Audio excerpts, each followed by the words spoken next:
welcome everyone to the finale of the Loki Spoilercast.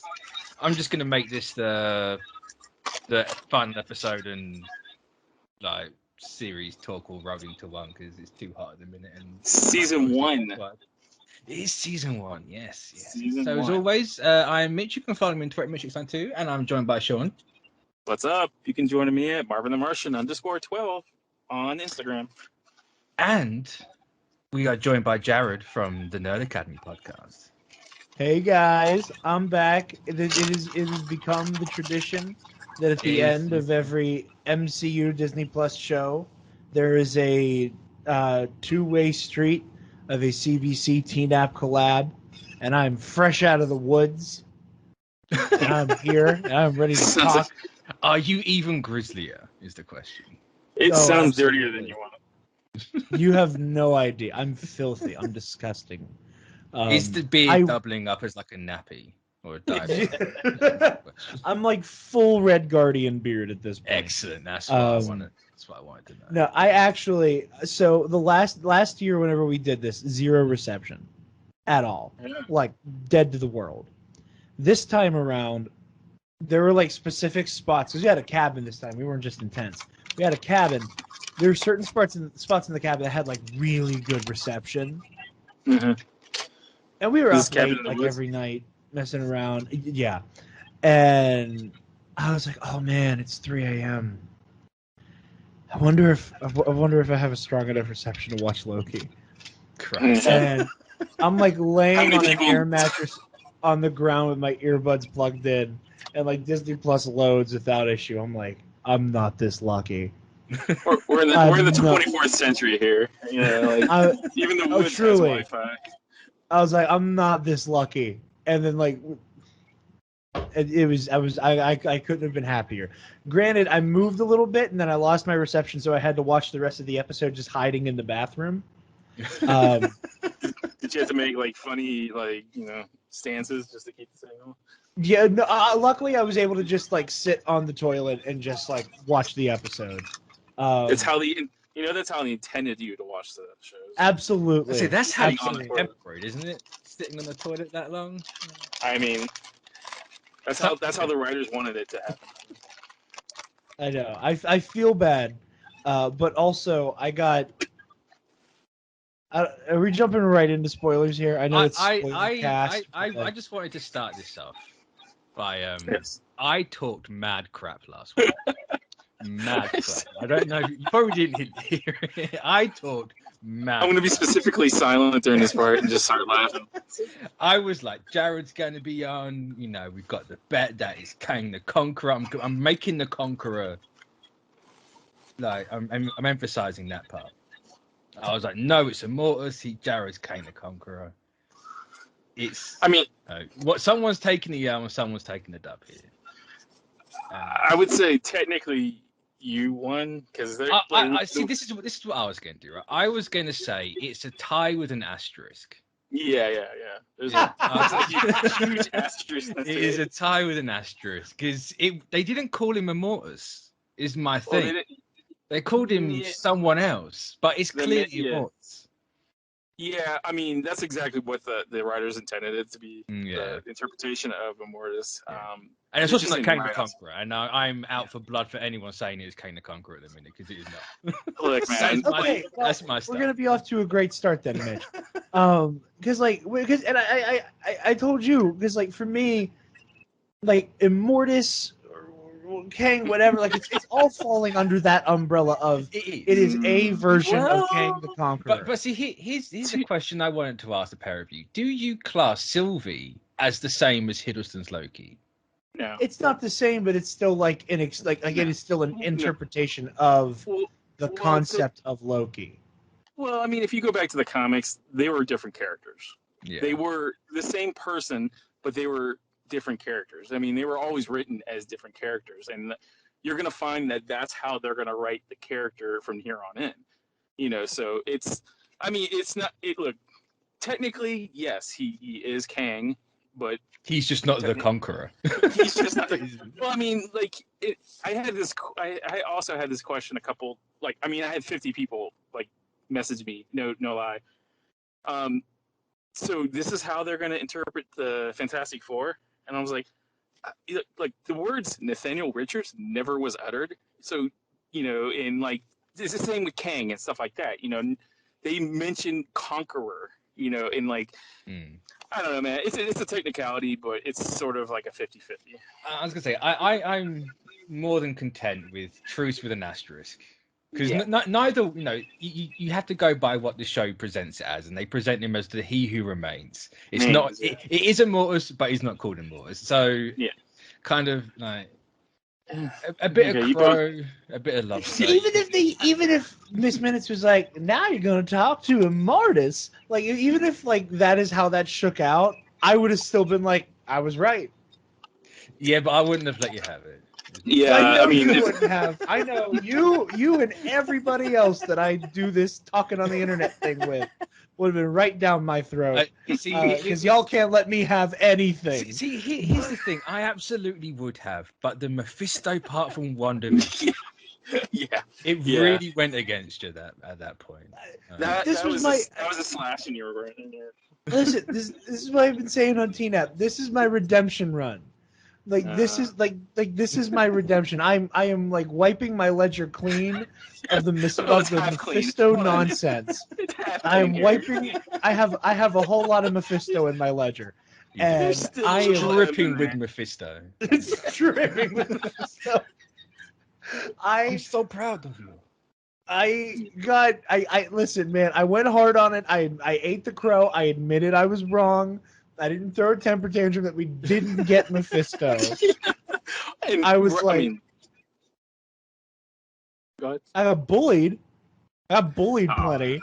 It's true. Between that and Quasar, that's the real big problem. It's like whether you're right or wrong, nobody should be doing that stuff. I mean, it's just ridiculous. couldn't help it. I had to do it. It's evidence on the internet fun. now. Oh no, it wasn't good fun. There was blood in. There was venom in that one. There's a lot of dripping. For me, the fan theory stuff, and I said this in the Facebook group. People who get angry when their theories are wrong miss the point of trying to theorize in the first place. Yeah, 100%. It is not a matter of what you want to will into existence. It is a matter of, am I on the same wavelength as the people who are trying to tell this story? Well, like I told Mitch last week, is like you kind of had to allow the creators to tell you the story that they're trying to tell you, and then judge it from that. Don't judge it for like your expectations getting out of control. It's like exactly. And then you get like with the WandaVision stuff. The problem is like you get like influencers telling you that insider information, Mephisto's in there, or insider information, Magneto. Look, there's a picture of Magneto right here. And then you get your fan base all worked up, and then like when it doesn't happen, they turn against the show and the creators and stuff like that, which is unfair. It's really really sad in a way, because it's like you can't. That takes the joy out of like I like speculating just like everybody else. I think it's fun, and I think that's what the creators wanted with WandaVision and all these other series. But like you got to take in consideration like how people let their expectations get the best of them, and here that wasn't an issue because I was right about everything from the very first episode. So denial is the first stage. 3 out of 3 with an asterisk. I got female Loki. I got the Timekeepers are BS. Yeah, I got that one. Yeah, I was. And I feel like that one was. Actually, no. The Richard E. Grant Loki was the free space in the bingo card, wasn't it? Yeah. Well, you know it's amazing. I said one little thing on one of the podcasts, and nobody caught on to it. I don't think, right? Oh, someone did, because the next week they were like, "Oh, it's spoiling everything." It's just like I should have cut that out. Yeah. But what's that? What'd you say? Oh, it's a TVA variant. Yeah. Oh, he just casually dropped it. And I was like, slipped it. Yeah. I was like, what? He's like, oh, I think they are. It's just like, it was the equivalent of a person fumbling with a ball. Like, what? In fairness, if you could have easily played it off like, you saying that, oh yeah, they go to Ragnarok in the end. It's like, well, they don't. I had to throw people off on that one. You did. You threw me off. I was like, oh, that makes sense. But I loved it. I think it's one of the best shows that they. I mean, out of all of them, I mean, I love them all in their own little way. But this, like, I think this kind of redeemed Tom, like, because a lot of people were turning against Tom Hiddleston as Loki for a while. I heard a lot of people going. I saw the opposite. I thought really? Like that the Hiddleston Loki that side of the internet was just consistently strong. Unwavering. They're absolutely unwavering. Yeah, I mean, I think I might have seen the minority on that one, but like, then I think this kind of, I don't know. Hopefully that the fans like untimely enjoyed the show more than they thought they enjoyed the other ones. You know, I thought it was well done and executed. Yeah, no, I agree. I agree with you completely. I like this is far and away the best one.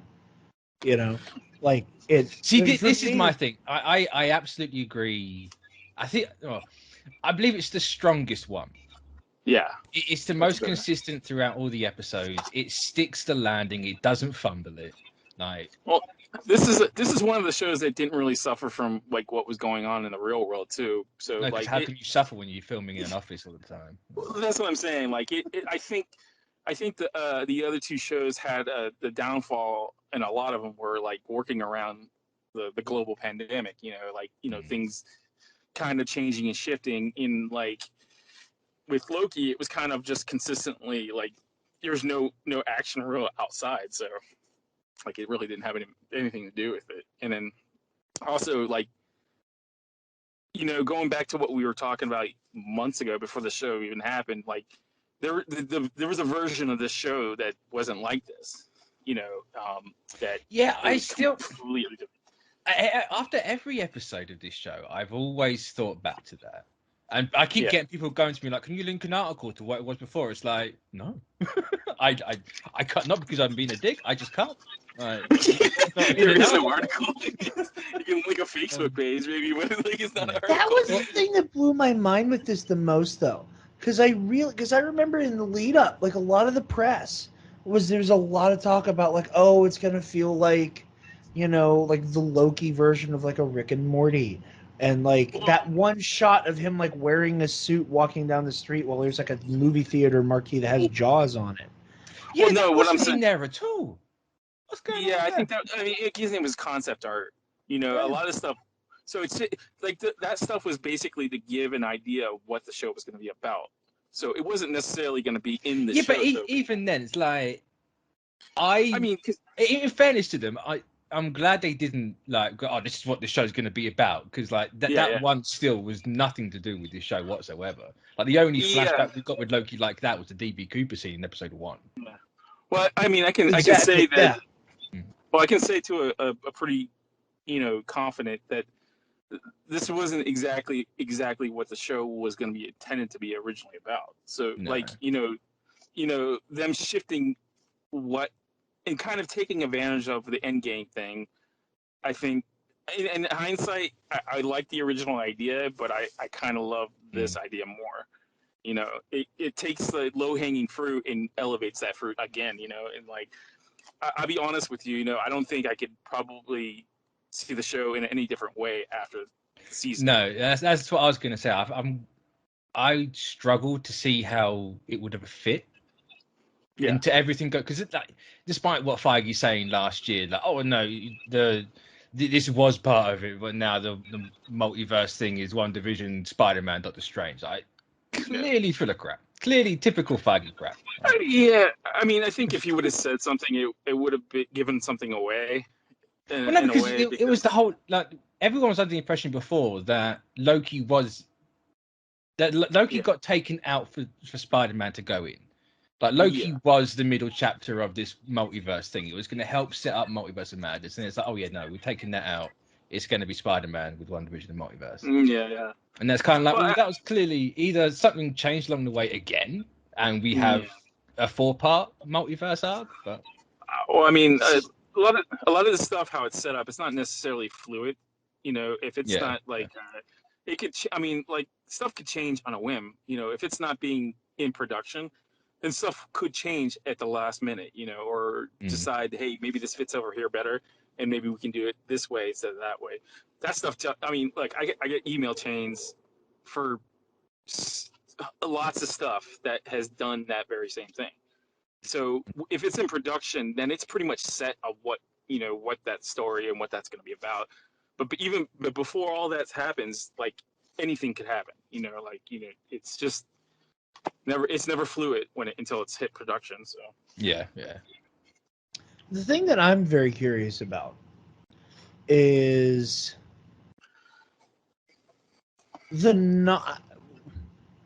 off the top of anybody's head, and obviously I have like a magical Google machine right in front of me that I can utilize to figure this out. When, in relationship to Loki wrapping, was Jonathan Majors cast as Kang? I mean, that stuff was set in motion. I mean, that was set in motion months. I think they were even talking before the year even started. So it's like, because this is the thing with casting. When we find out about it, it wasn't just done. It is done way before. I was gonna say, if you find out about it, if the trades hit, then it's almost a year. Like, because they start talking to people. Long. Well, I mean, I can tell you this: when Lovecraft Country was being in production, they were talking to him. Oh wow! So I mean, son of a bitch. Really? This stuff can go way back. I mean, it like sometimes it's before, sometimes it's after, but this one in particular was. Sometimes you have a Jonathan Majors. Sometimes you have what's her face playing Kate Bishop. I mean, look, I can't think of it. I'm completely blanked on it. Steinfeld. Haley Steinfeld. Yeah. I mean, that was a hard one, man. Like, Mitch knows about that story. It's like that was a ride. I tell you. That was a ton. That was a ton of fun. Yeah, I can't really get into exact like the specifics of it, but like it took a while. It took a lot because of like the commitment that she had to I say, luckily with that one, it's kind of well documented. Yeah, I mean, how horrible some of that stuff is well documented. I mean, like that stuff was. I mean, I don't want to get into it, but like it was a lot of fun, and I say that with quotation marks because like she was always the first pick, but that necessarily didn't always pan out at points, So, I mean, there was a person that was associated with Marvel that kind of helped nudge it along. So, I mean, Finn Jones, you can thank him for at least nudging that stone along. Am I going to have to cut that out? Nah, I mean, it's like it's not common knowledge, but I mean, I think it's been talked about in like art. He has done art. The term "open secret" comes to mind. Yeah. I mean, if you want to cut it out, you can cut it out. But like like I'll leave it in there until I start getting the messages saying delete that thing. That's the thing is I don't want to ask too many questions because like there is not a like weirdly enough, like even though this is the show that like kind of dodged most of the COVID bullets, this is the one that on the production side I have the most questions about. To go back to the Haley Steinfeld thing, I think it was she did have an article where she talked about how she talked to Finn Jones and he had nothing but good things to say about Marvel being associated. Okay, so I mean, yeah. it's not like a guarded secret. All right, let's go back to the topic at hand. So back to Loki.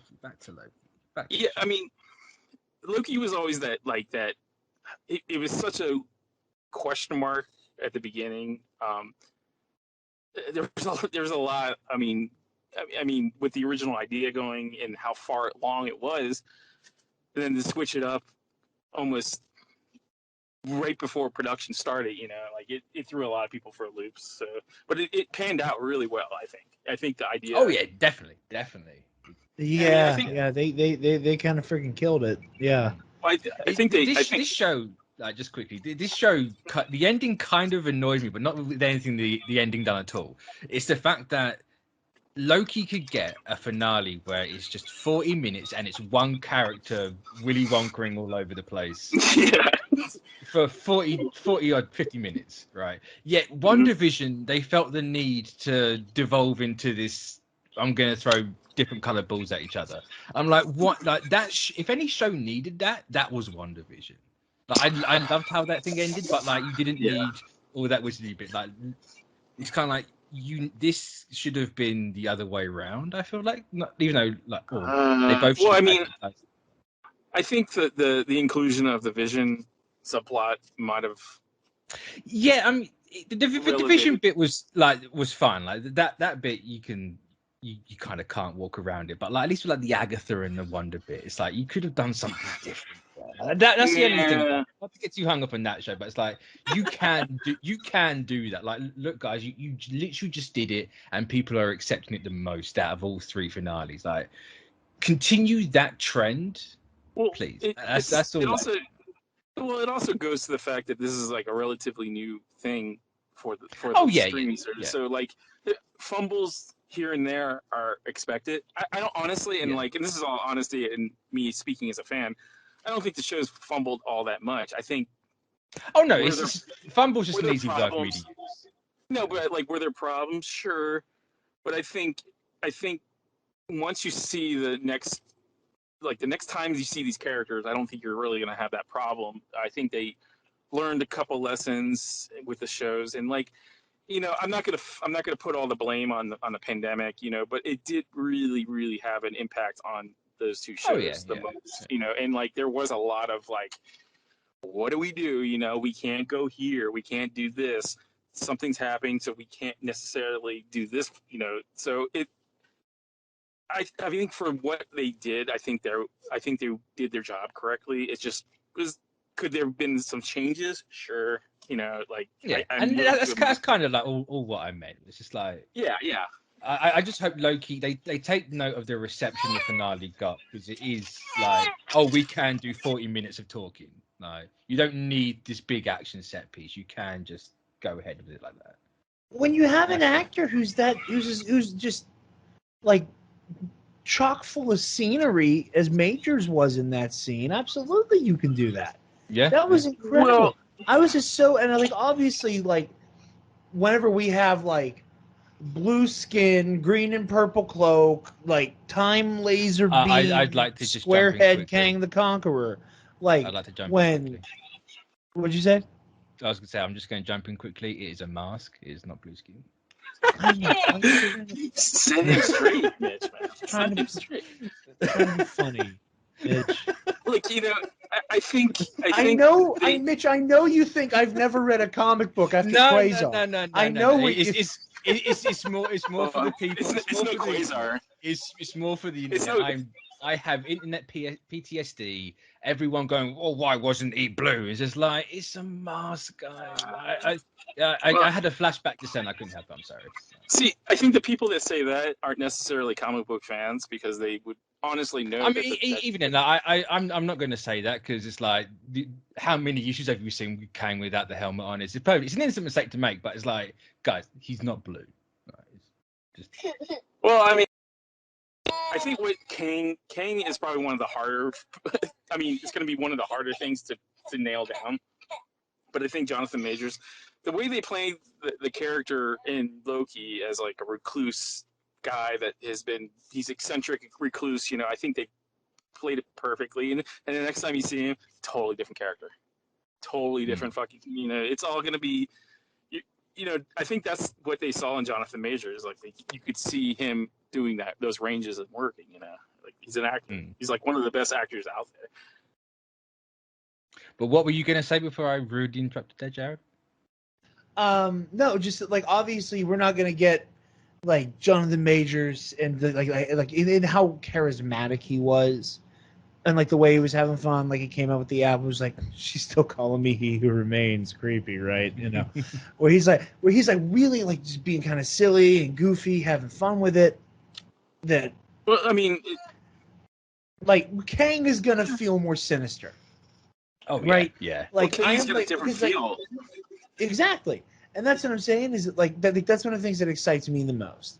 but like the way 90%, in my opinion, the reason why you can have this finale that is almost all exposition works.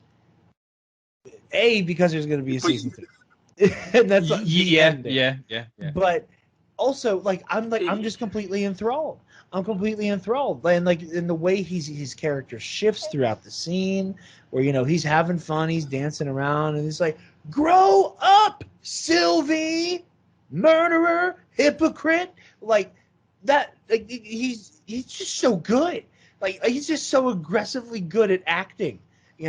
Like I whenever I was camping with my friends, we watched Gangs in New York in the cabin, right? And just like every 30 seconds, we kept like me and Mike and Spencer, just every 30 seconds, just God damn, like who let Daniel Day-Lewis like just be this much of an actor, right? Well, I mean, I think who gave him Daniel Day-Lewis kind of like worked his butt off to get to that point where he can pick and choose and do what he wants to. I mean, the guy's a cobbler on his days off, for God's sake. So.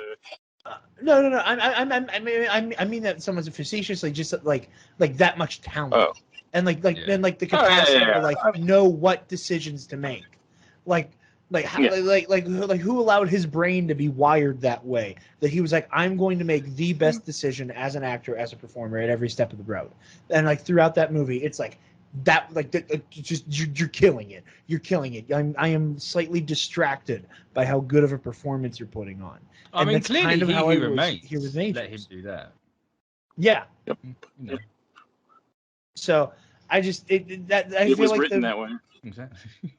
the exposition-y element to the episode, like it works because Majors is just so fun to watch, and now I'm excited to see him do like a cutthroat villain. I can't wait. Whenever he pops up next, we know he's in Quantum Mania, but it's a case of, is Loki out before or after Quantum Mania? Are we going to see Kang in something else before even that? Like it's 2/3 of us at this point. We don't know. No. I mean, Jonathan Majors is going to be around for a while, so I would. I mean, I assume so. I've had people go to me like, "Oh, I hope Kang's not a one and done." It's like, guys.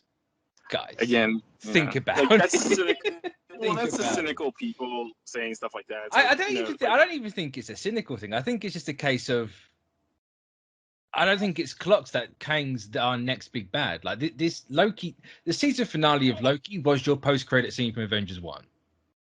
Like we've had the end of Phase 3, the Infinity Saga's ended. We've now essentially done Phase 1 again. We know who our big bad is going forward. We are going to see a lot more of him needed as Thanos. He's around for a while. No, he's not going to be. They're not going to set him up in this, and then they're not going to kill him off in Ant-Man Quantumania. That's not how this is going to work. And even if they did, you can't kill a Kang. Because what's going to happen with Kang? Kang's going to know exactly when he's going to die. When you're a time travel being and you got all this fuckery going on, it's like, oh, cool. I die here. I'm just going to come back from now. And here I am. Boom. I'm back. All right. Again, at the end of the episode, it kind of told you exactly how it's going to work. Exactly. He even said, it's not reincarnation. At least from my perspective, it's not. It's like, no, that version of you is dead. But, if you know everything's going to happen and you've got contingency plans to not die in that moment, you can just come back from the past. Well, I mean, he even told Sylvie, he's like, "I'll see you." See you again. There was a wink. Obviously, I assumed I took that wink meaning more like Kang or a different version of Immortus or whatever. But we're going to be seeing hopefully 1,000 Jonathan Majors on screen. Well, he also said that I always end up back here in this place. Yeah. That's very true. So I mean, like, it's hard to say without spoiling stuff, but like, I think the show sets up how time travel actually works in the MCU. Yeah. Opposed to Endgame. Endgame was kind of like, I feel like Endgame was more like the assumption of what they thought. I say Endgame to me always felt like it's not necessarily it's time travel to them because they don't know anything else, what to call it. right? So like they're kind of like more like reality hopping for me. You know? Yeah. It wasn't so much you're not going back into their past. It's a version of their past. They made that very clear. So they're clearly like reality hopping to the past. Whereas this, we've seen a visualization of the timeline. It is just a loop. There's no beginning. There's no end. It's just constant. Well, he also, I mean, if you also think about it, it's like they as human beings, like they think that they found out how time works. Even Tony probably doesn't understand it 100%, but like the the Kangs and the all them, they know how it physically actually works. Yeah. I just hope it's we see the like multiversal war. I mean, you don't mention stuff like that without paying some type of payoff. It's true. So show us the war, damn it. No. It's just so much, man. Like, this is just that level of. I thought post getting through 2 Avengers movies and an attempt to adapt Civil War that my brain could not be blown by just how much Marvel can get away with now. And then I saw Endgame, and I was like, oh my God. And I'm like, okay, like, it's going to be a minute before we're like, oh, yeah, just like, here's whatever crazy-ass comic book thing. Yeah. That's in a movie now. And that's just the thing people are going to talk about. It's not even in a movie as well. It's on a streaming show. All this stuff, if you think about it, though, all this stuff is going back to the setup phase anyway. So, like, it's like kind of a reset. It seems a lot crazy, but it gets crazier. This is the thing, right? That's I remember the beauty of it. Me and Armin were talking about. I can't remember exactly what it was, or even if it was just like in a private chat or what. And there's me going like, right, you're gonna have your big blowout. You got Endgame, you got the Thanos. Then you shrink it right back down to phase 1. You introduce little people, and then you build it all the way back up again. Like you go big, you go small. You go big, you go small. That's how you stop people getting burnt out. But they've just gone, we're gonna go big. We're going bigger, which is kind of a little worry for me. It's like you've just gone straight into a multiverse, 4 things into the next phase after Endgame. See, Mitch, here's why that doesn't worry me. I really love, especially after having seen Black Widow, that there is a very clear dual storyline going on that I really 100%, enjoy. Yeah. That there is an Earth plot that is going to revolve around the little people. But this is the thing. It's not just a dual story. We have more. We do have more. I'm saying because we have. Because I only realized this last night. Because I saw people talking about it. But you have your big multiversal stuff here. We have our Dark Avengers, Thunderbolts, Young Avengers set up here.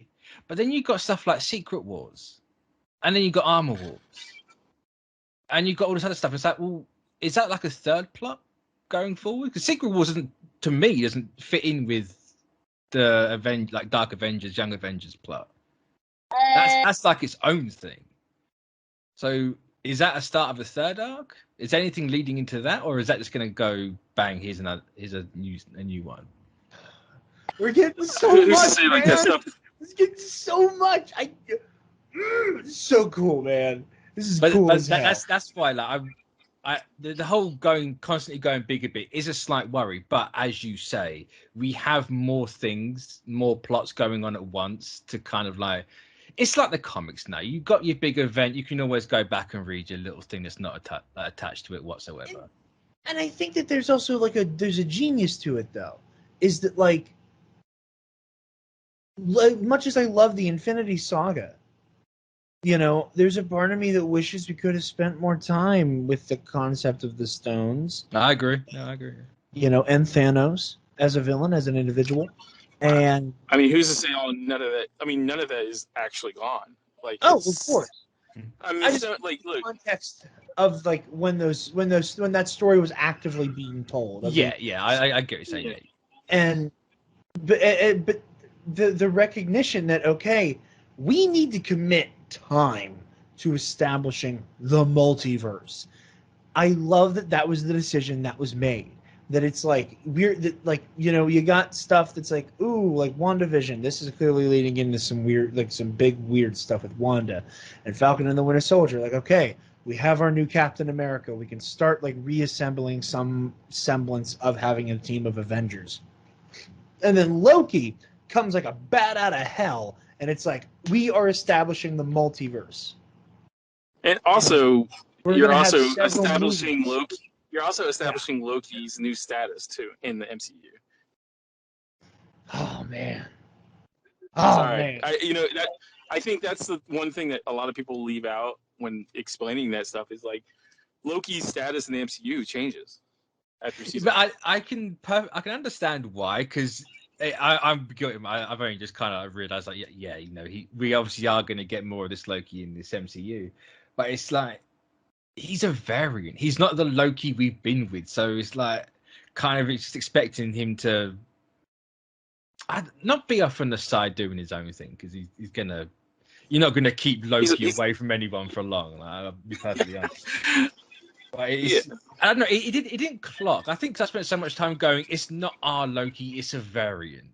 It's a different Loki now. We've had our Loki. He's been and done, and that's kind of. I think it's just taken me a minute to realize. Actually, hold on.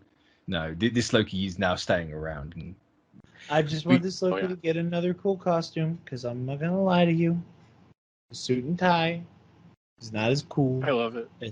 I love some it. Green and yellow stuff.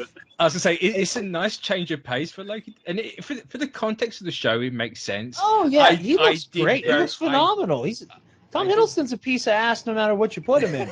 But what I'm talking about tight shirt is exactly. I like my capes. That's all. Who's especially in like I'm going to call it the cancel Loki's, like the whole like Alioth or Eliath fight. I can't remember which way you pronounce it. Like that whole episode, you had all of these different Lokis, and there's poor little Hiddleston in a suit and a tie. It's like, come on, like just put him in.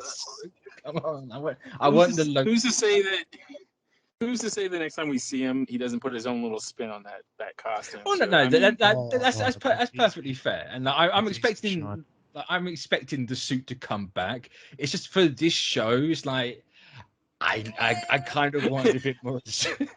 And to be honest with you, I'm pretty sure that Tom Hiddleston was probably happy that he didn't have to squeeze into a tight leather outfit. I mean, I'm sure he did. 100%. I'm sure he did. But it's like, there's that look of Loki in the comics at the minute where it's kind of like what Sylvie's got, but with the jacket, with like the fur and like the small horned crown. It's like that's the direction I want this Loki to look going forward. To be honest with you, I'd rather have Richard E. Grant's look to. I mean, I would love Kermit the Frog, Richard E. Grant to have stuck around. Unfortunately, he's not. He was fantastic. Yeah, it was. No, I just kind of I think because the other two shows they seem to, you could really boil them down to this is 6 hours to get them to a new suit, and I kind of was expecting that again. It's like, oh, he got a new suit. It wasn't what I was expecting. He's been in a new suit for the whole entire episode. It's just a shirt and a tie. Like, god damn. Then again, I suppose Sylvie could be the new suit, which Sylvie could have been a bit green, personally. Like, a bit more. Look a bit black. I mean, listen, there's something to be said for the fact that the Disney Plus shows for both Star Wars and Marvel have had a video gamey feel. Yes. Mandalorian feels like a video game. And the fact that 2 out of the 3 Marvel shows end with unlocking like the extra badass, souped up version of these characters' looks, you get your exotics at the end. You're a cool fancy. Yeah. You unlock your cool ass suit at the end of the game, and this the way it's intended. But as the point you made earlier, is a second season. There could be multiple seasons. I don't know how many this is going to go on for. I imagine it's Loki. Since Loki was the one that kind of shifted everything from Friday to Wednesday, which I'm still not used to. I'm never going to get used to it. I'm still triggered by that fact. It Like, has certainly made our recording schedule over at the Nerd Academy a lot more interesting. it's just made my life out of whack. Like my life before Loki was the timeline. It was a nice sacred loop. I had my routine. Loki comes along, and I He is I don't the god even of know how to mischief, then. describe it now. It's no longer a nice little halo. It is just everywhere. It is a mess. Well, he is the god of mischief, so I mean, it kind of plays to the fact, right? Yeah, but he didn't do it. In fairness, Yeah, Sylvie is still a Loki, so I'll give you that one. A Loki. I'm more saying. Well, I'm more saying that the switching of the schedules, like Yeah, it's a yeah, little too yeah. I'm joke that did not. Okay, so I gotta ask. I was more just like, oh, I'm still triggered by the Wednesdays. I gotta ask. How do we feel about Silky? Silky. Yeah, Silky is the relationship name for Sylvie and It's like Raylo. I mean, It's like Raylo. look, it kind of makes sense because of who Loki is. I mean, I he's the love only it. person that loves himself the most. I mean, I like it. It's interesting. It could get more interesting eventually. You know, you never know. Sean, listen, man. We've only been on. We've only shared podcast I'm not trying time to give maybe you a heart like attack. 2 or 3 times, but like, this is like the 100th time you'd be like, "Hey, man, you never know." We're like immediately like, I am just like full Pepe Sylvia. Like, I just immediately like, what does he mean? What does he mean? You'll find out. I mean, I'm just in about a year, you know, you'll find out. Oh, only a year this time. That's all right.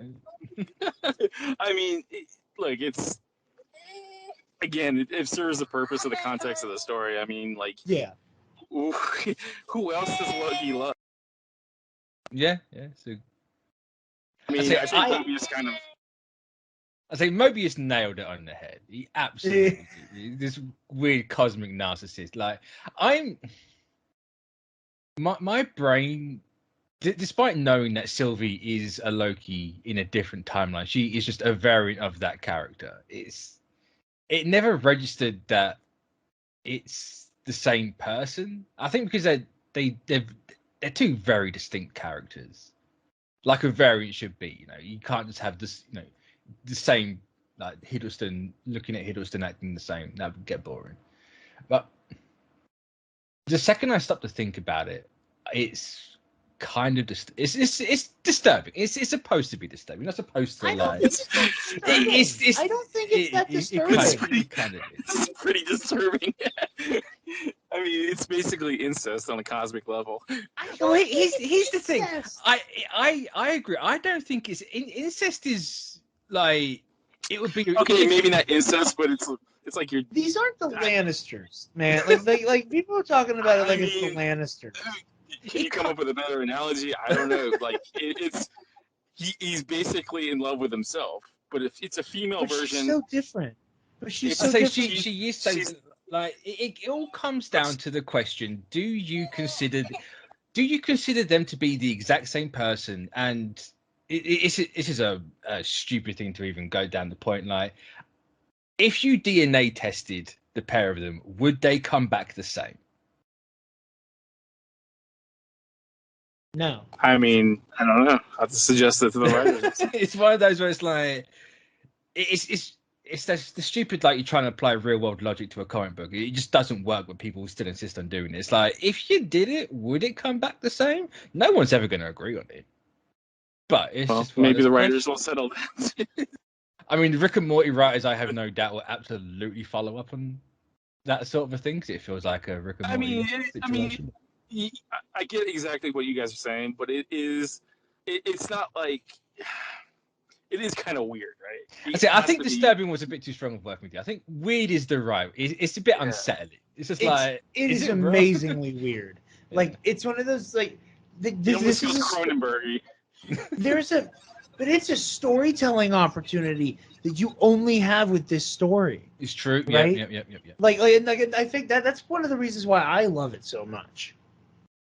Is that there is such a perfect like opportunity to tell a really complex romantic story, right? It's uniquely tied to this show. There's no other show exactly could do this thing, do that story. No, like Sam is not going to fall in love with the version. Like no matter what show it is, you can always tell a romantic story in the relationship between two characters in whatever show, but you can never tell this one. Exactly. Unless you're specifically doing like a Rick and Morty could absolutely do it because the concept of that show lends itself to something like this. But that's the thing though. A Rick and Morty would play it for laughs. A Rick and Morty, this played it straight. The entire concept would be Mobius's bit about it. Yeah, they're doing it in earnest, and you know, I like Silky. I'm not as like ride or die with Silky the way I was and am with Raylo, right? Where it's like this is like not only is this a ship, this is like an actual way to interpret these movies through a Raylo lens, and like that is what it is, and that's it's a whole podcast and a half of unpacking what I just said there, but it's the same general concept of here are these two people whom on the surface you can find a lot of surface level similarities and differences between them, but at their core, and it's even more fascinating because it's variants of Loki, is you have the prodigal son type archetype, where it's like he's I'm the one who deserves the love and adoration from father. I'm the one, my throne, up against Sylvie, who she was a kid, and then she was victimized by the space or by the time Nazis, right? So it's that dynamic where it's like they both arrive they're both incredibly duplicitous. They trust no one except for themselves. They're you arrive at the trickster god, like deceptive trickster god, who keeps their guard up around everybody at all times, and they can't open up. But you got there in such different ways, and they're literally meant to be the same person. Again, in a cosmic way, they're the same person. In the same way that Immortus and the He Who Remains and gang are quote unquote the same person. I'll let you off on the He Who Remains bit for the context of the show, but yeah. Yeah, obviously, yeah. I'm like in reference to how it's being shown here. Yeah. I know he's not the Kang variant in the comics, but like as he's depicted here, that is just so unique to this show. And again, the fact that the decision was made that we are going to embrace this relationship in earnest. We're gonna have like we're gonna acknowledge the weird part, and we're gonna let it be funny because Owen Wilson kills that scene. Oh, but he beyond does. that, Loki's confession to her with the one He Who Remains. I keep wanting to say the one above all, and I know that's not right. Yeah, no. And it's the eighth time I caught myself saying it. And again, I'm not going to Quasar. I'm not going to Quasar. I'm not going to say the wrong thing when I know what I'm thinking. Never know, right? Yeah. Don't stop it. I'm just saying, anything's possible at this point. But like his monologue to her, where it's like, I don't want a throne, I don't want this, I just want to know that you're all right. I don't want to know that you're okay. Like that is just so beautiful, and it's because like he's seeing the things in himself that he knows aren't lovable, right? Yeah. Like it's just so beautiful. Like it's so unique to the show. It's an amazing romance. Yeah. Well, I mean, I think this. Sorry, go ahead, Sean. I was gonna say like that's the only. I mean, like this is the only show that could really pull these types of dynamics off, anyways. So like, I think it was like an all or nothing with the show, anyways. So, I mean, the writers killed it with the dialogue and stuff like that. So. And it would have been such an egregious missed opportunity if they didn't capitalize on that. See, it's one of those. It's like the show as a whole. The whole concept of doing a Loki show is. I'll always say it, and it's still true now. It's low hanging fruit. Like using the character of Loki to make a show to sell a streaming service is very low. It's the easiest thing you could do in the world. Obviously, they went above and beyond for the entire thing. And I'm not going to look it there, but having your male protagonist and your female protagonist / antagonist, whatever, like forming that relationship is again very low hanging fruit. But like the show as a whole, they just did something completely different with it. It's just kind of like, oh, okay. And I think I'm more weirded out. First of all, offended that you're gonna have me on your show just to say enemies to lovers is low hanging fruit. It absolutely is low hanging fruit. I mean, the whole. I respect you, Mitch. I respect you. I don't agree with you, but I respect you. No, I think I'm being an ass, and I'm the guest. I apologize. No, it's fine. I could give you enough crap this episode, but I think I don't think I've helped myself with how weird I find this relationship, because I've had the theory the entire, had the theory the entire time of she's either going to end up as a kid in this, or she's eventually going to end up as a kid. And I think in my head, that'll weirding me out. That'll slit the throat of that ship real quick for you. Yeah. It's just like, it's weird as it is, but Well, it's the same way with me with Raylo. Whereas, like, I couldn't get into Raylo because for like a year I was like, Ray is related to Ben.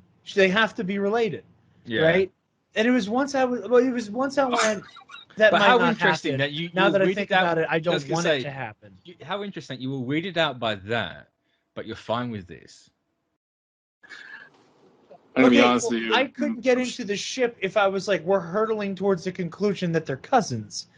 I was like, I don't want to get involved for them to turn out to be cousins versus it's the same person. I never thought, I thought we would have encountered a kid Loki. Right? That, like, I thought he would have like fallen into the story less so than one of them become the kid. Yeah, me and Amin kind of got the kid thing purely because Sylvie in the comics is a kid. Yeah. She's on the Young Avengers team, so it's like she has to end up at this point somewhere. And I think with the whole addition in this of Kid Loki being there, not being the best actor, I'll stand by that. Actor was the worst part of the show by far. Fantastic suit, one of the best actor. He's a kid. He's a kid, Tony. That's the equivalent. That's the equivalent of just kicking a newborn on the ground. Yeah, but there's child actors, then there's good child actors. He was not the good one. But anyway, there is time. Personally, you're the kind of person who sent Jake Lloyd to rehab. You know that, right? I was too young. That was just a mean thing to say, and I apologize. That was just mean. Joking. You're not a mean person. I was being mean there. But it's one of those. Sure, Jake. Like you never know. The Kid Loki actor was bad. I'm just gonna. I struggled to see a timeline in this cobweb we have at the end where that actor is ever good. But I could be infinite possibilities. But I mean, I was distracted. I was distracted by Richard E. Grant's scenery chewing and Gator Loki. So I adore that alligator so much. Alligator Loki stole the show for me 100%. Like that thing is, I could not see that thing on screen without like being like, oh. I love the boastful Loki too. Like, yeah, we needed a bit more of him. Very little more of him. I personally, Kid Loki and him were the weakest ones. We're just saying something when there's an alligator Loki who just growls. He's cute. Like these two Lokis lost out to an alligator, a CGI alligator. That says a lot, personally. But maybe I think the boastful Loki was more on the writing side. It didn't really. Being the cute what gets you really far. Look at the Mandalorian, man. Like, when you have the cute little green guy, you can get away with it. It's true. Little green guys in Disney at the minute. But yeah, it's the whole Kid Loki point. Like, he's in this place. He's staying behind. Like, obviously, you can go back and pull him out of there, but like they seem to give the impression of that he was more just a thing for this series. So he's staying here. This is his place now. So you have a young Avengers. You kind of need a Kid Loki on it. And obviously, Kid Loki's not an original member of it. He does come in, but it seems to be at the minute they don't care who was original, who wasn't. They've just kind of gone, yeah, we're bringing them all in at once. So you're kind of missing a big factor of Young Avengers right there, and Sylvie was trying to be part of that team when she was a thing. So make Sylvie a kid. Then that was my entire idea. No. You know, I think that we might. I think that would be an interesting way to like end things, though. That like by the end of the show, like some combination of multiversal tomfoolery, a kid Loki ends up a member of the Young Avengers. I don't know how you get there, but I definitely think that could still happen in a way that doesn't retroactively make Silky feel weird. Well, no, because like, I don't want it to feel weird. It's always going to feel weird anyway. Weird beyond the whole like you're in love with a version of yourself. Like take it into like Invincible with like Robot and like the Monster Girl, right? Where it's like there's a whole lot of ethical questions I have about this, you know, where just part of it just feels strange. It's that same kind of moral quandary where like right now it's just like this is cosmic and kind of interesting, you know, like there isn't an ethical question about two consenting adults who just have the same origin story versus like, hi, like you look like a child but you're an adult and I'm kind of a child and a robot, so I'm gonna be the appropriate age to like that's where it just gets really weird and it's like I don't know what to do. In fairness to Monster Girl, she was in her 20s anyway. Oh yes, of course. Yeah.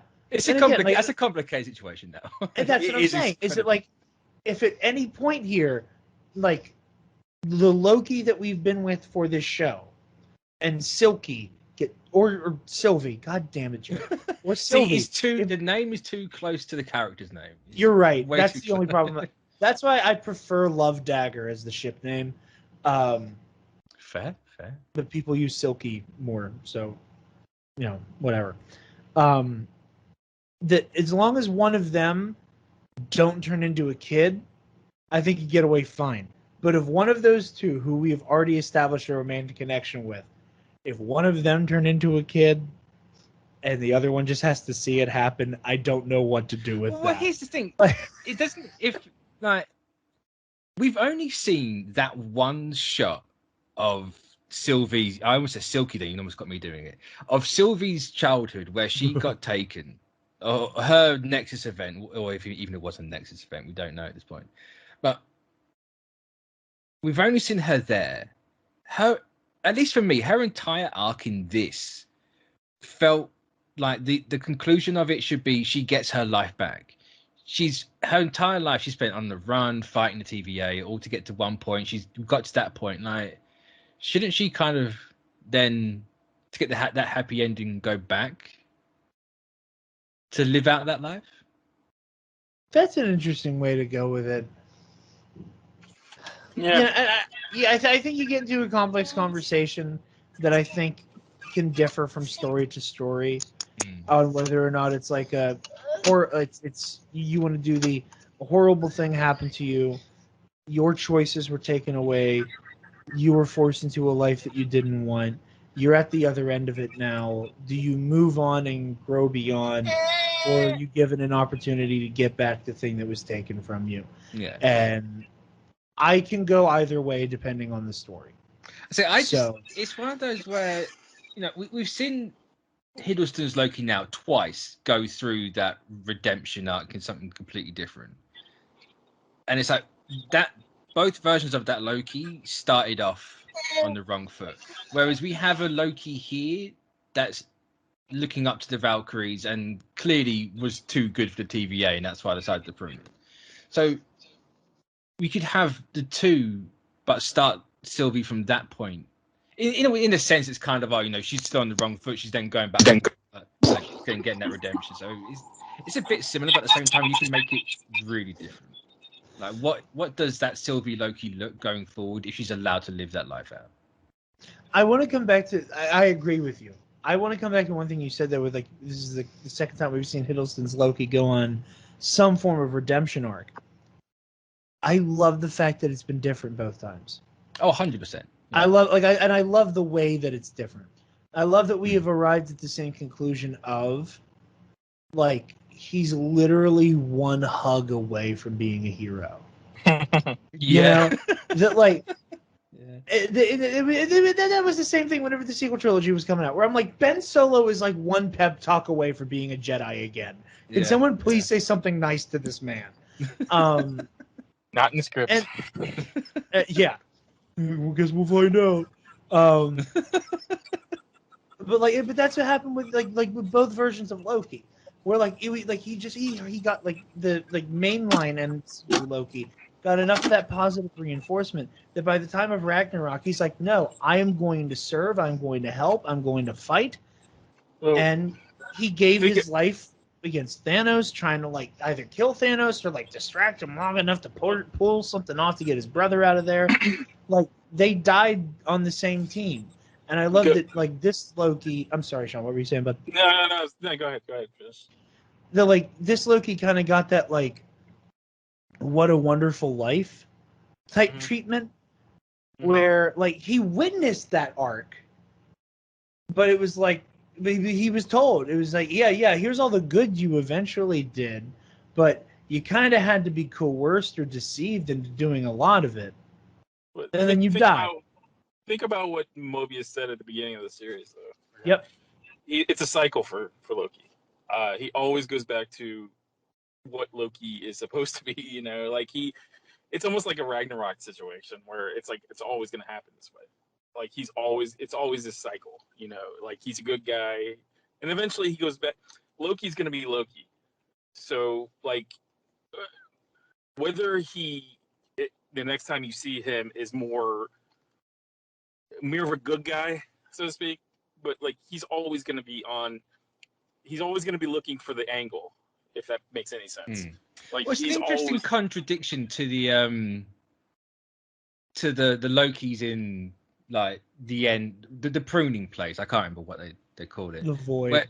The Void, that's the one. Yeah, where they say, you know, Lokis are always going to be broken, and when you try and change it, the TVA show up.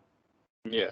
Yet you have this character, as you rightly said, Sean, like Loki always reverts back to what he knows, and no matter how good he gets, he always reverts. It's 2 steps forward, 1 step back. He makes the progress, but he always recedes a little bit at some point. It's just in his interesting, nature. like, flip side of the two. You know, okay, so here's the question I want to ask then. Like, because the limited moments we get of Loki in Infinity War, I really love. Because it is Loki doing Loki shit. But for the good guys. Like, it is him talking a big game. It is him monologuing to distract you. It is him, like, apparating the daggers in his hand to go for Thanos' throat. They're, like... And, like, I don't know. Like, you could call that, like... him regressing. He's duplicitous by nature. It's a question of like where his loyalties lie.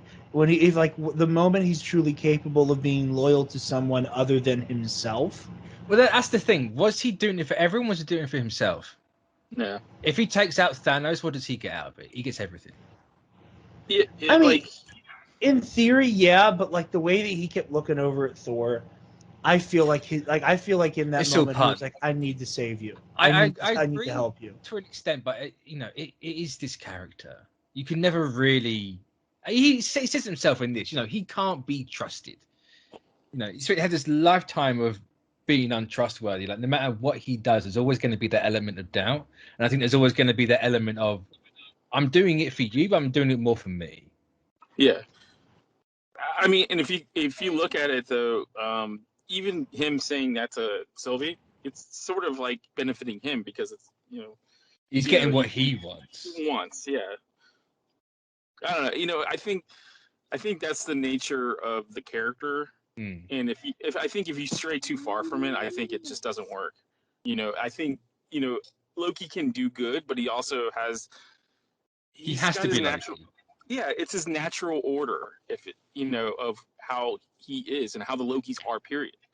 You know, I mean, it's just I think that's more interesting than him turning completely good because it just kind of makes the. I mean, it's good to see fine, but it kind of is boring because you got a universe full of people that do the right thing, you know. But then you got Loki where he's doing the right thing, but in the back of your mind, you're like, what is he gaining out of this? You know, like that's my mentality when I see him as a character. It's like, you know, I think that's to the chagrin of Tom Hiddleston's acting. You know, it just makes me root for him. But you're also in the back of your mind, you're like, yeah, he's thinking of something that he's looking at this situation and going, what can I get out of this for myself? And like none of this series was like him completely doing good to be good for good. You know, he's doing it because, you know, he doesn't want to get pruned, you know, like all the way up to that part, you know. And then when he gets to the Void, it's kind of like in service of seeing who runs the place. It's all there's always something for him to gain out of whatever he's doing. That's interesting. And, you know, granted, you know, something like Death of the Author is a little harder to apply to a show like this because, you know, people explain their intent so clearly, and, you know, for obvious reasons, your ear is a little bit closer to the ground than myself here. Mm-hmm. So that me qualifying, me addressing the fact that my opinion is not as qualified as yours. No. You know, I'm not saying what yours is wrong.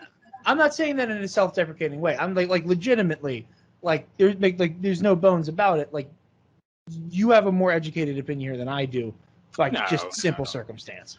I'm saying when I say stuff like this, it's usually because how I'm observing it. You know, when we're recording, it's not. I'm not trying to like, you know, tell, you know, like there's certain things, but like I don't think you are. I'm more saying that because I know I end up having a similar interpretation with characters like Loki, and that like I know what I'm about to say is like completely in the other direction. And that, like, I may be off base, but it's because I like this is just a reoccurring, like, how I interpret these types of characters. Mm-hmm. Where, like, what you were saying with, like, when they're in the Void. By that point, I think Loki, in like the most selfless way he's capable of, is on board with Sylvie's mission.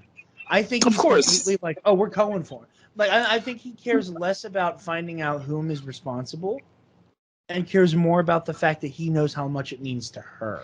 But I think we're past the point of personal gain for Loki. See, here's the really interesting bit with that. In a weird, narcissistic, twisted, cosmic way, he's doing it for himself. That's exactly what I was trying to like say. Is like it's basically like, whatever he's doing, it's in service of himself or Loki, or you know, it's not. He's not doing it for Thor. He's not doing it for Earth. He's not doing it for Mobius. I mean, I think the most genuine thing that ever occurred in the show is that hug with him and Mobius. You know, I think that was the most genuine act because I could believe that he made, like, he's a friend, you know, and what he said, you know, and like everything else, I feel like he's got, like, there's ulterior motives or there's something that, you know, like, because you get to the chamber and like the way he's like, why don't we do this? You know, like, why don't we? He's like the He Who Remains is offering them the position of the timekeeping, and like Sylvia wants to kill him, but he's like, why don't we just do this? But why would he want to just do this? You know, like, wouldn't he be more on board if he was more selfless? He would be more on board, like, whatever you need to do, Sylvia, to get some closure, you know, if you want to kill him, I'm on board. But I felt like that he wanted, in some way, shape, or form, he wanted to be sitting on a throne of some sort, you know, and I think that's just my opinion and my interpretation of it. You know, it's like, and I'm always way more generous to the dark-haired anti-hero who I want to see become the full-fledged good guy. And then that's what I was trying to get at. And I realized what I was saying earlier sounded like mildly passive-aggressive. I meant what I was saying completely in earnest, that, you know, you have a better understanding of the production end of things by virtue of... I don't want to come off... I'm not coming off as, like, this is what they intended to say. I'm saying this is exactly what I felt. Interpreted. Oh, yeah. You know, like, you know, that's my interpretation is like, Loki's out for himself in every way, shape, or form.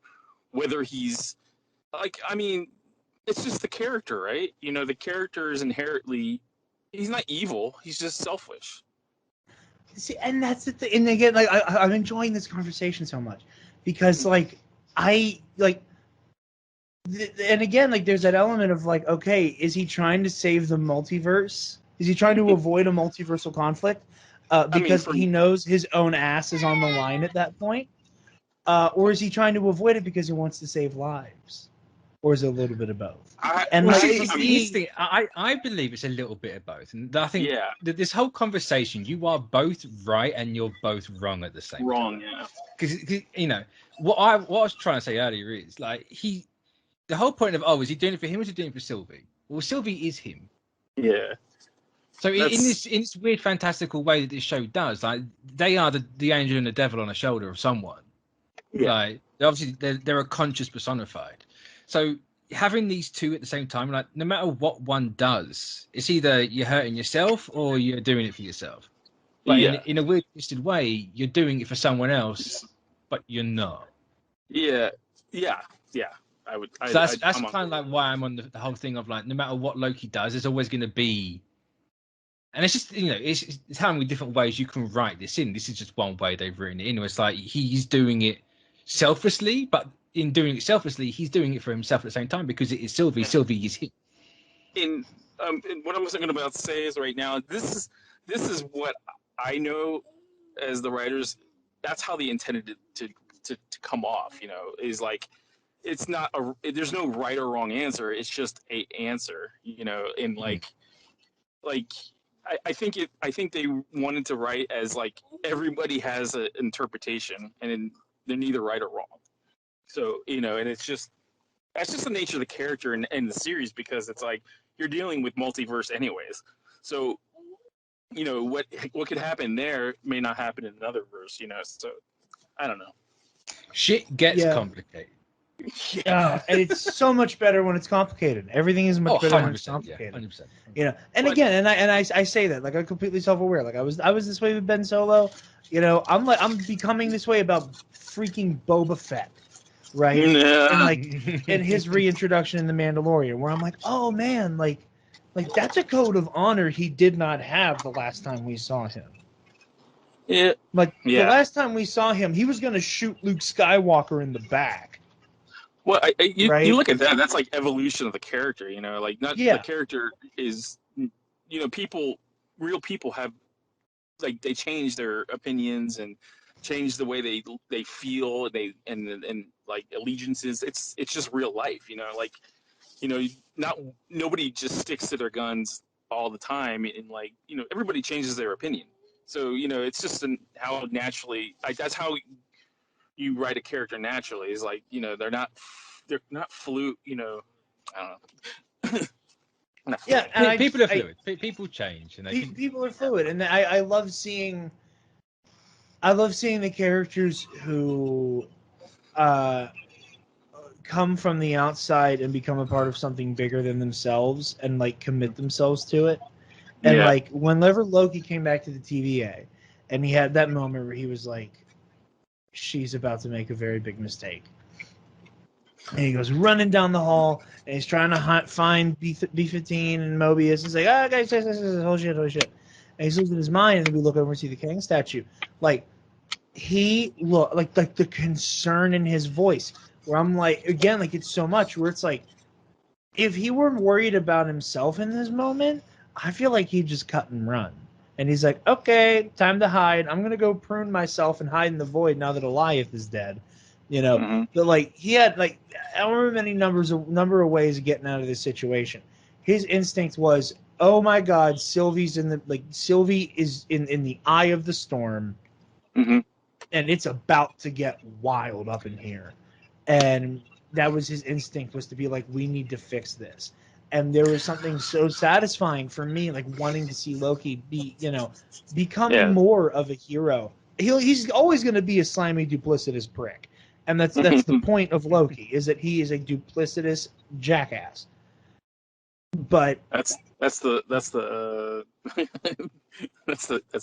I can never think. Never mind. Go ahead. No, you're good. It was just that, like that is part of who he is, but it's seeing that applied to hero stuff. It's like, okay, give me that, and that's what I was starting to get. And I just, man, this show is so good. This show is so good. Right, I want So to good. just shift this conversation slightly. I've been loving this whole thing so far, just FYI, and I feel kind of guilty about shifting this to something else. There's a conversation going on right now about whether the TVA at the end is a variant of what we've seen before, or if it's just like a reset. Can you run that by me one more time, bud? Right. I can quite hear you. With the Kang statue at the end of the TVA, we know something's been changed. People have been saying that it's either, or at least I say people are saying it. People have been saying it's a variant of the TVA. That we're now seeing a variant of the variants. And My thing is more, no, it's a reset, as in what if the timekeepers weren't the ones running the TVA, it was Kang all along. Mm-hmm. I have to step away from this conversation, and I'll just nod. And... So I was kind of hoping, what's the general opinion? Is it a variant? Is it a reset? That's one thing I haven't really tried to make sense of yet, because I feel like either this is a very rare situation with this kind of thing where both feel equally likely. That very Men in Black style, like they did whatever the TVA version of a neuralizer is, right? Mm-hmm. And okay, brain wipe, reset the TVA, like in a literal physical material way that is the same Mobius we've been seeing since the pilot. The only difference is he's now been given false memories, right? And same with 100B15. The question is it false? So that's that but then it's just as likely that this is just a new version of the TVA entirely. So I don't know which way to go. I'm split on it. Because here's my entire thing. You're dealing with Kang. You're dealing with someone who can manipulate time out of him. Right.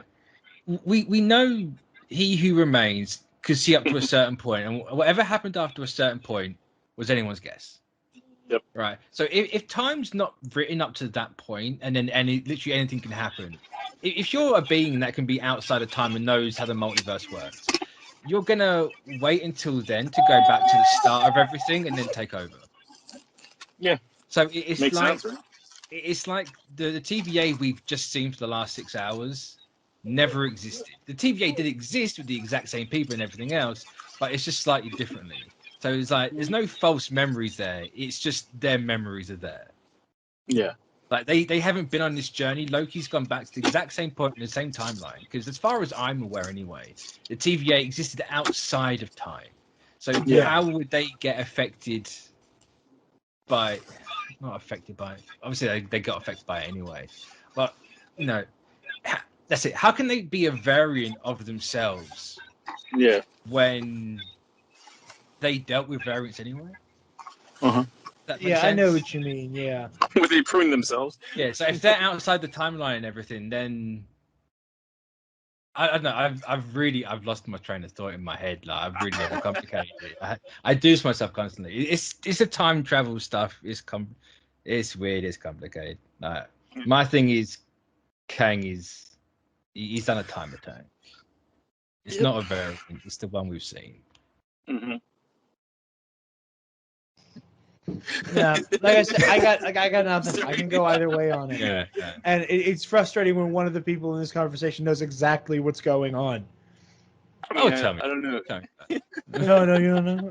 You just have to wait and see. You have to wait and see. I don't know 100%. I just know up to a certain point. Okay. Oh, that sounds familiar. Okay, Sean Who Remains. Sean Who Remains. Yeah, I mean it's a classic cliffhanger, right? Yeah, It's a damn good one too. All I know is the signs in the background in the different departments are the same as what we saw in episode 2.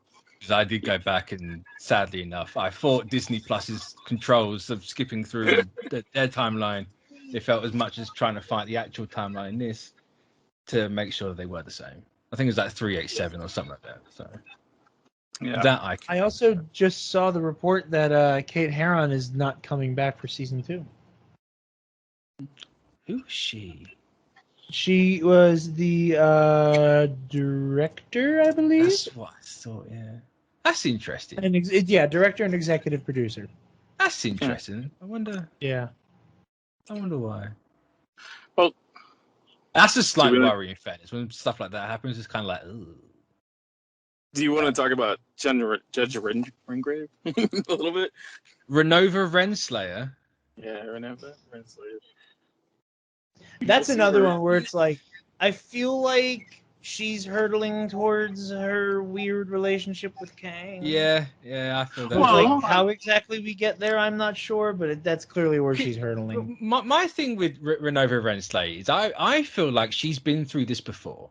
Going back to the whole thing of Immortus saying like, oh, I always end up back here, which implies that the TVA has gone through more than one reset. And if you look back to that first conversation Renslayer and Mobius had, and he's like, oh, where'd you get those trophies from? So, oh, those rings were already there. Knowing what we know now, going back then, it's like this thing has happened before. Well, you also I mean, it's assumed that she doesn't know anything about, like, she doesn't even know what's going on. Yeah, but I don't buy that.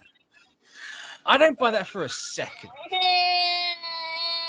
I mean, it's just the way her characters come off. I don't buy that she doesn't know what's going on.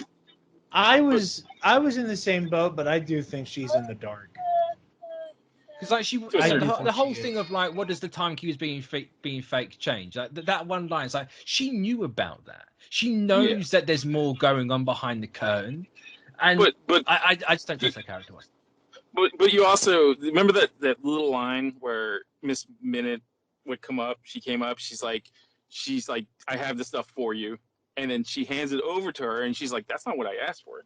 But he's like, he thinks that this is the best thing for you to do. So I don't honestly. This is coming from a fan. I'm not spoiling anything.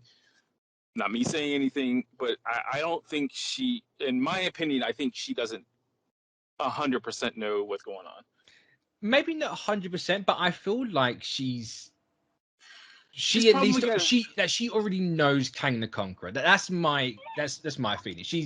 She's already to an extent working with him. She knows who he is. She's had dealings with him before. That's my extent. She does. I think she does come off knowing maybe a version of that character, because it's not a surprise. It's a surprise that she gets that thing from her, from him, but it's not like she's not like, who's him, she's not asking that question. I find it very convenient that she's the one that leaves the TVA. We don't see where she goes, and the next time we see the TVA, it is run by Kang the Conqueror, and people don't know who Loki is or what's been going on. That to me is too much of a coincidence. She absolutely knows. Yep, coincidence. It's like, oh, you can just, she can just leave, not be reset, come back. Oh, why doesn't Mobius know there's trophies there? Because he doesn't remember that he got them. Yeah. The only thing with that I can find is that we've seen. Well, I say we've seen her as a normal TVA agent, but that could be literally anything. That could be a complete misdirect. Like as far as we know, she's the one that went to get Sylvie, but then she's just suddenly a judge. Like, how did that happen? What's the hierarchy of command within the TVA? You can get promotions and stuff. Yeah. Or moreover, in what direction do you move? Like. Well, apparently it's just consistently sideways. You think you're going forward, but it's consistently sideways. But no, I don't trust that. I feel like she got out very conveniently, and then the next time we see that place, it's different to what we've been seeing. I find that way too convenient. Yeah. I'm fully expecting next season that we're going to have a similar scene with Mobius and Renslayer. Like, oh, where did you get that trophy from? Right. That would be interesting. That's where I am. When we'll find out, I have no idea, because who knows when season 2 is going to come out. Yeah. I don't. Does Marvel even know when it's going to come out? I guess we'll have to wait and see. I guess we're gonna have to wait and see. Right? Classic. I'm gonna put that on a T-shirt. So my I will moniker. happily buy and wear the cast. I guess we'll have to wait and see merch. I will be first in digital line. Should I put purchase. like a sound bite behind me when I say that? Yes, honestly. Yeah. Such a zinger. Speaking of that, I haven't used this once, I don't think, this entire series. That is quick and dirty character development. And I felt wrong. I just realized I felt wrong not having said it. So I've said it now. The tradition's alive. So I'm hurt that you didn't say this before. I was too busy listening. I was enjoying the conversation. But yeah, so we're gonna wrap this up because it's gone slightly over one. Yeah. There's a lot to unpack, though. There is a lot. I feel like if you don't have a long episode unpacking Loki, you're not doing your job properly. That's true. It's in fairness, it's only like 10 minutes over there, but it's fine. Yeah. All right. To end it off, I don't usually like doing rankings, but where the order, or what's everyone's order for these first 3 shows? Mm-hmm. Yeah, I don't want to participate in this. Wow. They're all number 1 for me. Again, this is like whenever Falcon and the Winter Soldier was happening. Very firmly in the camp of, I don't know how one can honestly compare it to WandaVision. Yeah, it's different Correct flavors. answer. Correct. It's just so profoundly so. So for me, same kind of thing here. That said, Loki on a personal level for me, on like my own personal tastes and what I like to see in my stories, Loki is my favorite thus far. Yeah. Just because it is engineered to be my favorite. In the same way that there's a 99.999999999 chance my favorite movie of the year is going to be Spider-Man No Way Home. Why? Oh. Because Spider-Man. No Doctor Strange 2? Well, that's next year. Yeah. Comes out on my birthday next year. But aren't we lucky to have movies on our birthdays? That's not a bitter old man saying that whatsoever. I'm going to say it. I've said it 1,000 times, and I'm going to say it again. The last time I had a movie come out on my birthday was Batman versus Superman. I had Monster Hunter. Is that like a do something wrong in the former life? I don't know. All I know is I turned 18 while I was watching it for the first time. I mean, at least no, you can't drink at 18 in the States, can you?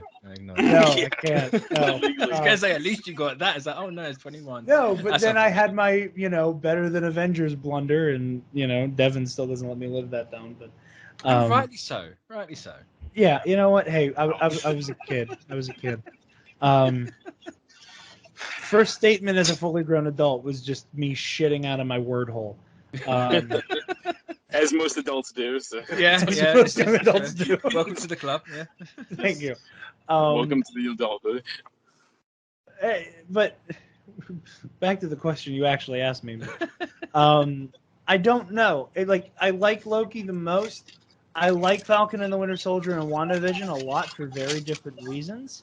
I think I'm gonna go Loki, WandaVision, Falcon, and the Winter Soldier. I'm gonna agree with flip WandaVision. I can't knock WandaVision down. Every fibre in my being just screamed at me with that agree. It's just like no. I was gonna years wanting a Scarlet Witch series or a show, a movie, whatever. You cannot knock it down from number 1. I was gonna say, man, if you didn't have that at number 1, who are you? I would have betrayed every. No, I think I would have just like melted into. I think you would have betrayed your life, you know, if you didn't. My soul would have just left my body there. Yeah, I think like, in a fair world, I think Loki's definitely the strongest. yeah, Definitely the strongest by far. And then I'd put if it was a strong ranking, it would be Loki, WandaVision, Falcon. I think Falcon was.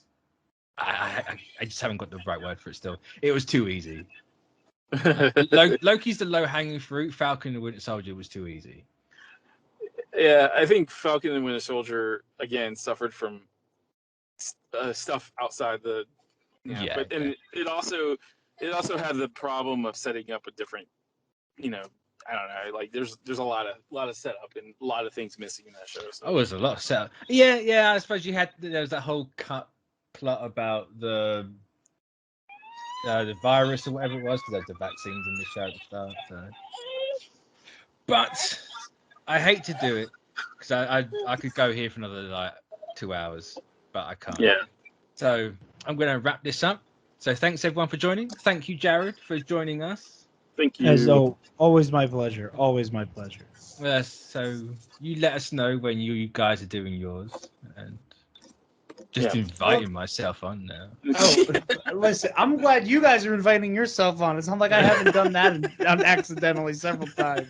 I'm just gonna open your refrigerator and just start drinking whatever's in there. You know. Please do. I say accidentally, like I wasn't like live in an episode going, "Hey, so when am I on your Snyder Cut review?" It's true. Hey, listen, as I've joked with Spencer before, I have an unhealthy relationship with my own hype and sometimes accidentally, intentionally invite myself into things that I definitely wasn't invited to. But hey, now I'm just like cool with Comic Book Cast, and now that makes me very happy. It's all cool. Yeah. It's so Yeah, it's cool. all good. I look forward to great. having this conversation on my end with more people involved. Because it's gonna be, I still have a lot to unpack. I feel like we've been talking for nearly 2 hours, and it's like I still feel like we haven't scratched the surface because it's just so dense and there's so much. A lot. There is. Should I like black out a day, just a whole entire day for this? Might have to, yeah. No meeting today. Sorry. Might have to, yeah. So sorry. So yeah, Kevin can wait. The next one's what? Oh, that's brave. The next one is What If? We have a month for that? Yeah. Yeah. Hopefully Hawkeye's a lot closer than a month to after What If, or it overlaps with What If, because I want nothing. I can't believe we're getting Hawkeye this year. Yeah. Getting Miss Marvel this year as well. Oh my God, we are? Yeah, we get this year. Yeah. 2021, the year of our Lord, this year. Yes, yeah, 2021. So thanks everyone for joining, and goodbye. Jesus. Bye-bye.